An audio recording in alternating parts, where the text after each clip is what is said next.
হ্যাঁ, সত্যি বলতে আমি কোনো ভিডিও বানানোর কোনো মুড বা কিচ্ছু নেই।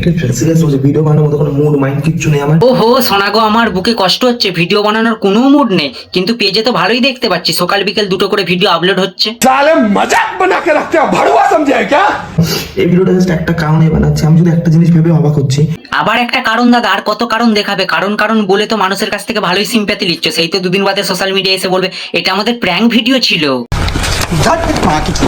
আজ যে তুই এই জায়গাটা আসিস না, সেটা শুধুমাত্র আমার জন্য।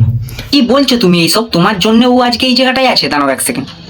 হ্যালো দিদি, হ্যাঁ কি বলছে চোদনাটা সোশ্যাল মিডিয়ায় এসে? হ্যাঁ বলছে এরকম এই জায়গাটায় তুমি আছো শুধুমাত্র ওর জন্য। হ্যাঁ তুমি একটা ভিডিও বানিয়ে আপলোড করো। হ্যাঁ আমি আছি তারপরে। ঠিক আছে দাঁড়া। आइए देखते हैं, बैठचंद मजा आएगा। আমি ওর জন্য এই জায়গাতে আছি, এটা মাথায় রেখো।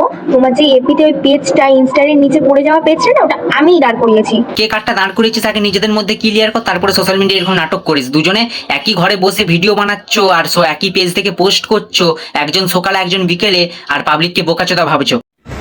साले मजाक बना के रखते हो, भड़ुआ समझे है क्या?